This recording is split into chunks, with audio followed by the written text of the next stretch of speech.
Aujourd'hui, je vous parle d'une toute nouvelle marque de montre. Aujourd'hui, je vous parle d'une nouvelle micro-brand. C'est impossible que vous connaissiez. Ou alors, vous parlez peut-être italien, mais sinon, jamais aucune revue en français a été faite, que ce soit sur YouTube ou sur un blog.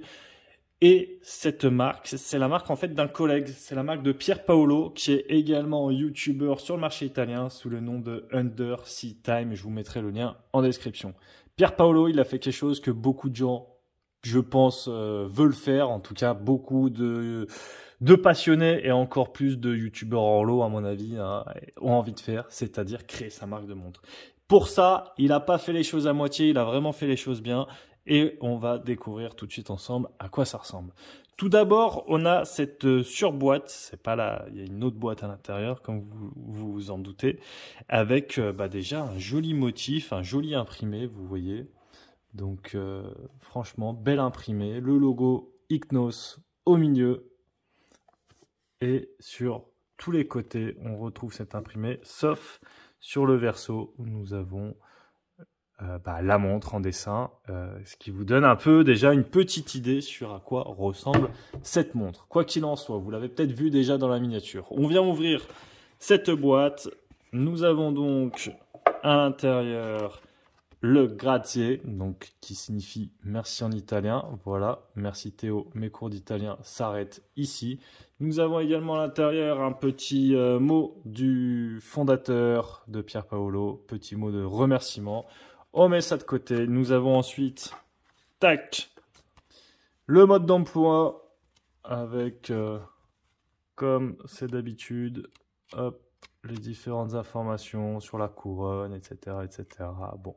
Je pense que vous commencez à comprendre un peu à quoi va ressembler la montre quand vous voyez les photos. C'est donc bel et bien une montre super compresseur. On continue un petit peu et là, attention, attention, tadam! Tout de suite, cette petite vue sur la montre là à travers ce hublot, franchement, je trouve ça hyper sympa. Nous avons les mentions Sardegna et Ichnos également ici. On vient, hop, prendre la boîte, on met la surboîte de côté pour l'instant. Nous avons le petit fermoir ici. Et voici cette belle montre.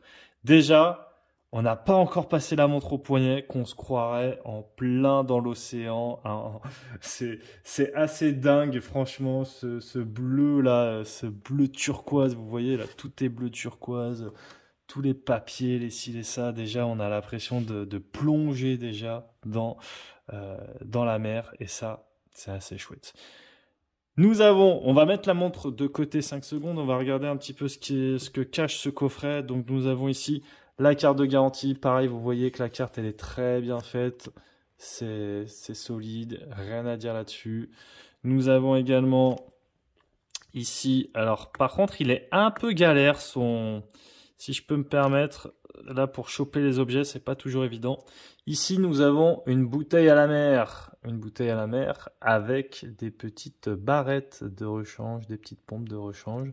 Toujours sympa, pareil, on est toujours dans le thème de la plongée, hein, tout simplement. Et ici, nous avons un objet pour changer son bracelet, mais je le trouve un petit peu dur à choper. Donc, hop, je me prends avec le tournevis de précision. Et nous avons ici le petit outil pour changer son bracelet, parce que oui, je me suis pris un second bracelet qui est là, bracelet en cuir. Vous pouvez voir que la mienne là, elle est équipée avec un bracelet rubber jaune qui lui va très bien, je trouve, mais on peut également l'équiper avec son bracelet cuir. Ça fait beaucoup plus frais, beaucoup plus été, beaucoup plus punchy et sport ce bracelet jaune. Et là, ça fait beaucoup plus habillé, bureau, hiver. Donc les deux styles lui vont. Et vous voyez que juste en changeant de bracelet, on a l'impression de changer de montre. Bref, je mets la boîte de côté. On va passer à cette montre qui est du plus bel effet, je trouve. Franchement, Ichnos tout d'abord, ça signifie empreinte, trace en grec. Et ce modèle, il y a plusieurs couleurs différentes. Donc je vous mettrai le lien en description comme d'habitude, hein, je mets toujours les liens en description si jamais vous voulez plus d'infos ou si jamais des fois vous cherchez une caractéristique qu'on aurait oubliée. Donc n'hésitez pas à checker le lien en description, je sais pas encore quel lien ça va être mais c'est possiblement un lien partenaire. Et cette montre du coup c'est la Dué Marie qui signifie deux mers. Donc, ce couleur-là, c'est la Dué Marie, deux mers. C'est un boîtier, comme vous l'avez deviné, super compresseur avec les deux couronnes. Ici à 2 heures, ici à 4 heures. Je ne vais pas réexpliquer une énième fois et vous faire l'affront de savoir et de redire ce que c'est que le boîtier super compresseur. Si jamais il y en a qui ne savent pas, n'hésitez pas à aller checker lecalibre.com. On l'a expliqué plusieurs fois, que ce soit sur lecalibre.com ou que ce soit sur cette chaîne YouTube. Le boîtier, il est en acier 316L. Il fait 42 mm de diamètre, 49,6 de corne à corne, 15 d'épaisseur. Là, ça commence à faire un peu beaucoup, 15 d'épaisseur. Mais au final, avec ce boîtier, je sais pas. Je le ressens pas tellement que ça, vu que c'est un peu tout le watch, etc. Alors des fois, je me contredis un peu sur les épaisseurs, mais les épaisseurs, au final, ça dépend aussi beaucoup des montres et du style de la montre, quoi. Mais 15 mm d'épaisseur et une entrecorne de 22 mm. Donc, on va commencer par ce cadran qui est, je trouve, somptueux.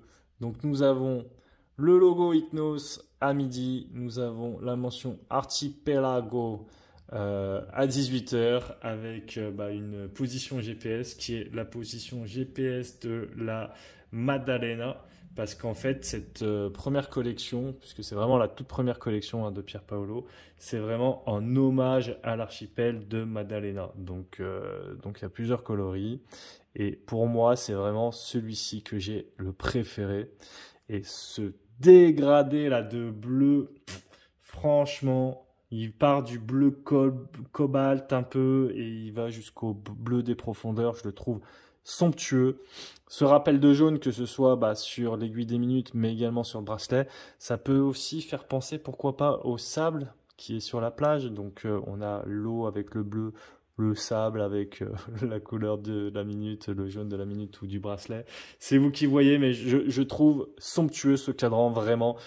Pierpaolo me disait qu'ils avaient fait beaucoup de tests en interne, beaucoup d'usines qu'ils ont testé, etc. pour avoir ce résultat. Et franchement, je le trouve assez bluffant.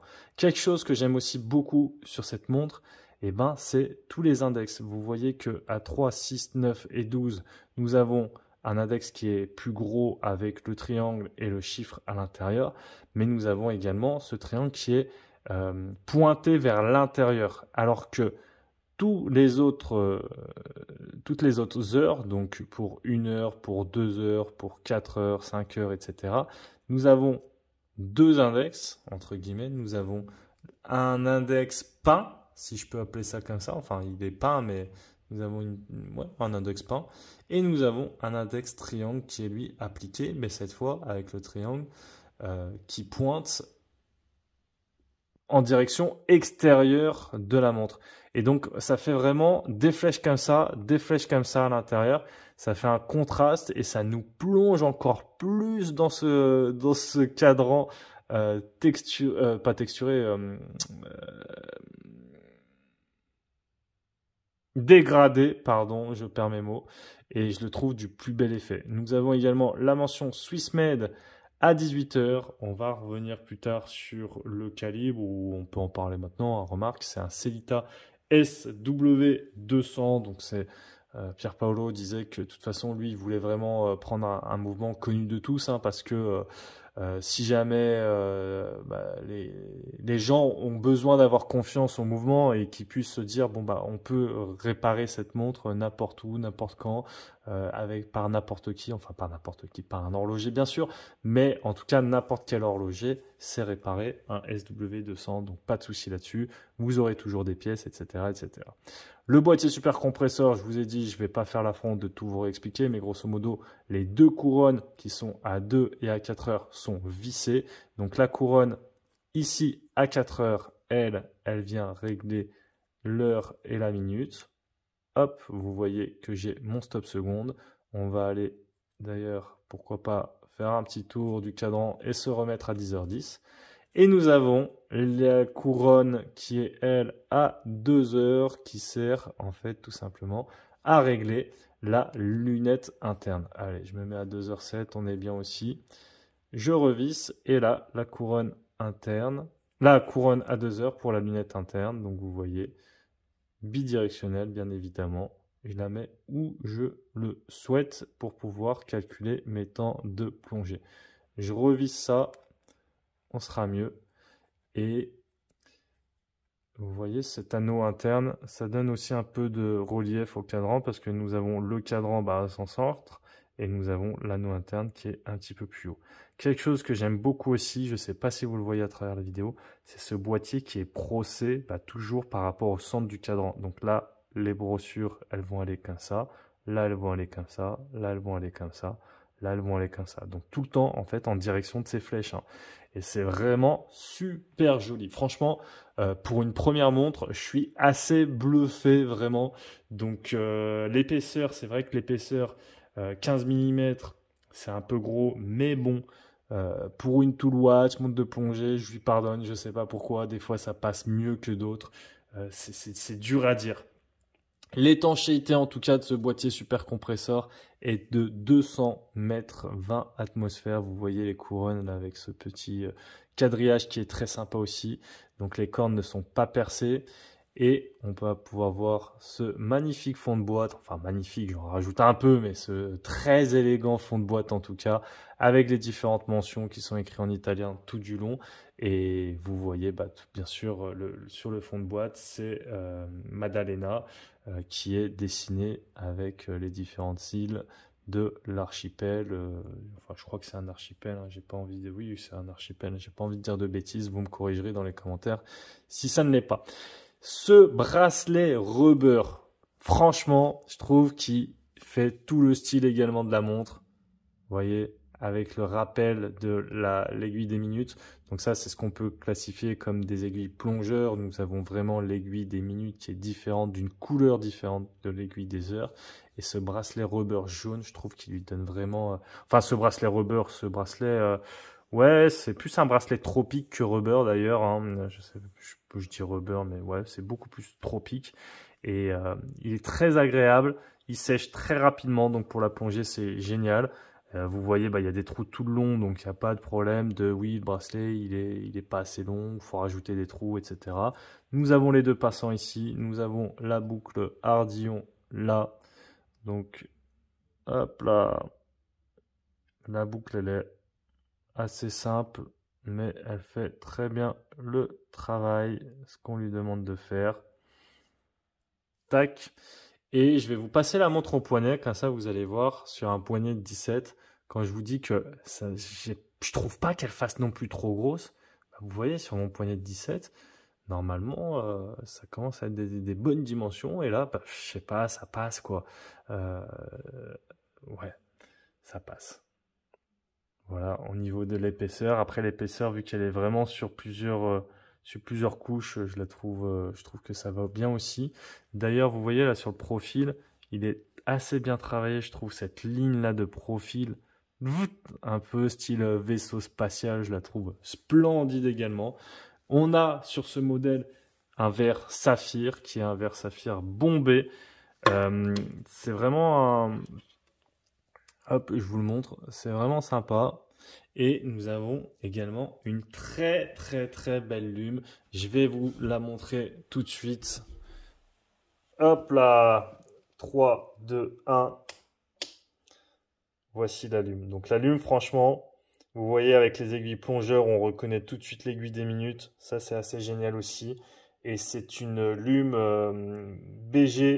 GBW9, excusez-moi. Donc voilà, n'hésitez pas à checker le lien en description si vous voulez avoir plus d'informations sur cette montre. Franchement, je la trouve splendide. La boîte, etc., elle est géniale également. Je trouve qu'elle ressort vraiment un superbe cadran. Le brossage du boîtier est génial. Un poil épaisse, mais on lui pardonne parce que c'est aussi ce qui fait un peu son style. Et checkez dans les commentaires si vous voulez avoir plus d'infos. Dites-moi quelle vidéo vous voulez qu'on fasse pour la prochaine. Et moi, je vous dis à bientôt les calibrés. Ciao!